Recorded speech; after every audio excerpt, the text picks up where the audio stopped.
This is podcast number 1 on the Communist Revolution. Communist Revolution really started back in 1934-ish, even though after 1949 we get the official start of communism in China. Chiang Kai-shek had taken power, and the real problem with him was that he couldn't appease the millions of Chinese peasants. They were still poor, they were still hungry, they were still without homes. So basically someone had to win support of the Chinese peasant class if they wanted to take control of the government.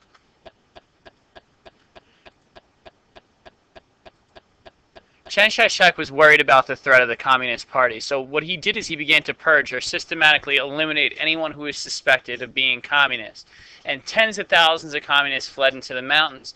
This is where they found their leader and their man, and they formed the Red Army. A new leader emerged named Mao Zedong. And he promised them many things, including improvements in being able to have land, food, clothing, and equality overall. This included equality for women, which was revolutionary for the time. So Chiang Kai-shek ordered the Red Army to be exterminated, but Mao fought back with this. Mao was not going to just go quietly into the night, so to speak.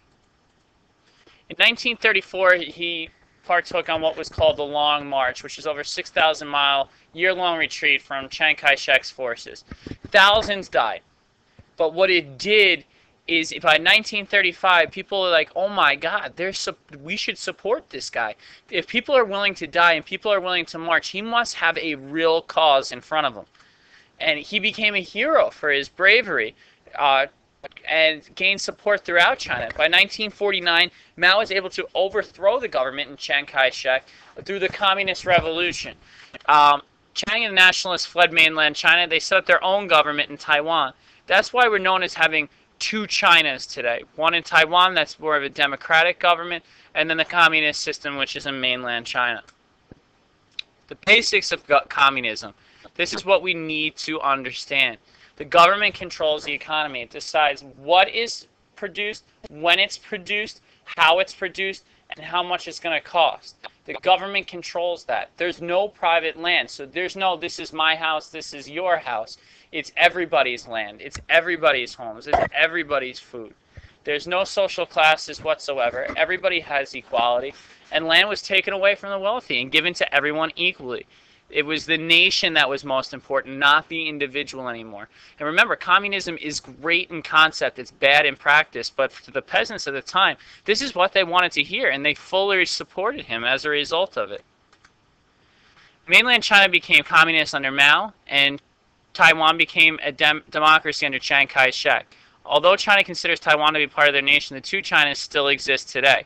So we know that the two separate thought systems that come about here, one a more democratic capitalist type society, and then the communist system on China under Mao with the Communist Revolution. Once Mao was in power, he did a couple of things right away, and these were pretty popular amongst the people. He redistributed the land, so he took land from the wealthy and gave it to the peasants. It was a practice that gained him a lot of support. He killed landlords and other wealthy people to make sure that there was no one to rival his power.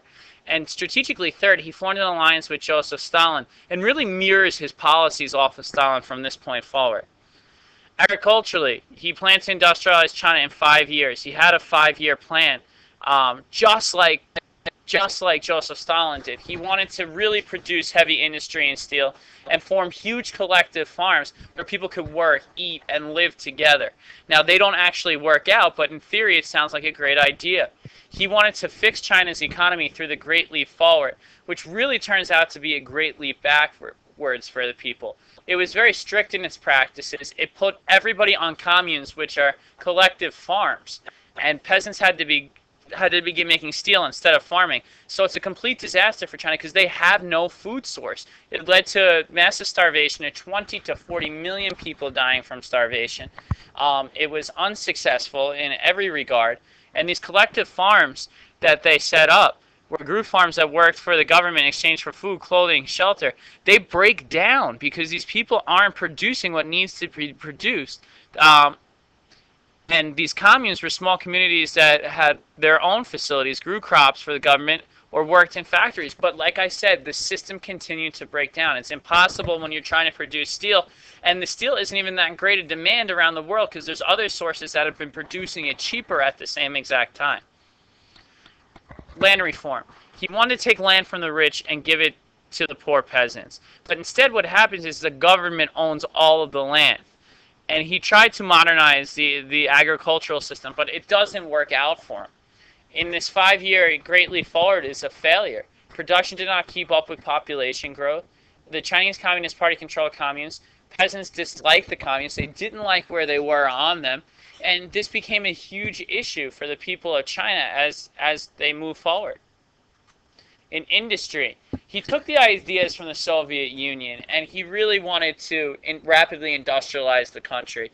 And it is successful at first, but it becomes unrealistic in what he wanted to do. There's poor planning, and China as a whole has a lack of raw materials, had no developed transportation system, had very few skilled workers, had little capital or money to invest, and there's no solution for pollution that's going to take place within this industrial system. So China, yes, we can start to industrialize as a nation, but they really struggle to get anything going and put forth any momentum after the initial effects. So the effects of the Great Leap Forward are actually backwards. Peasants lost their everything about their life. They lost any of their music, their religion, their philosophies. Their freedoms were taken away from them, very similar to Joseph Stalin in the Soviet Union. Peasants were not allowed to leave communes unless they were given permission or had a pass. Like we said, 30 to 40 million died during the Great Famine of the Great Starvation in 1960-61 alone. And the government covered up the famine. They acted like nothing at all had happened. And the people of China were annoyed at this. But Mao gives another attempt at it. What he's going to do is he's going to form his Cultural Revolution. And he said, you know what? The reason it didn't work at first is because we didn't have enough support for communism. Now we need further support for a system. So he's going to set up a program to renew support for communism. And what he did was he purged anyone who wasn't communist within the system. He killed people. He beat them publicly. He killed scholars, teachers, intellectuals, rich, anyone who was around who could defy his basic principles. And this was what he said was the key to getting China back on a successful path. The goal was to renew people's loyalty to communism after the Great Leap Forward. It was a disaster. Peasants and workers were being replaced by students to lead the revolution. Schools and universities were shut down. Mao had to basically have a teenage army who was infatuated with him and used his little red book as a way to propaganda to get people to buy in. It had his thoughts, his sayings within him, and everybody was required to read it and recite pages from it. Mao Zedong was trying to brainwash an entire population.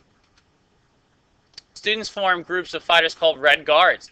And they carried around Mao's little red books, and they purged or got rid of anyone who was an opponent to Mao. And people really suffered. Government officials suffered. Religious people suffered. Factory managers. People were killed, thrown out of China. It was a devastating period of time for China, and yet Mao's popularity continued to grow. It was something that was unseen before in history. The effects are just tremendous here. He really, really sees a decrease in production as factories and farms. He's going to see the native basic belief systems start to fade out. Religions and philosophies go by the wayside.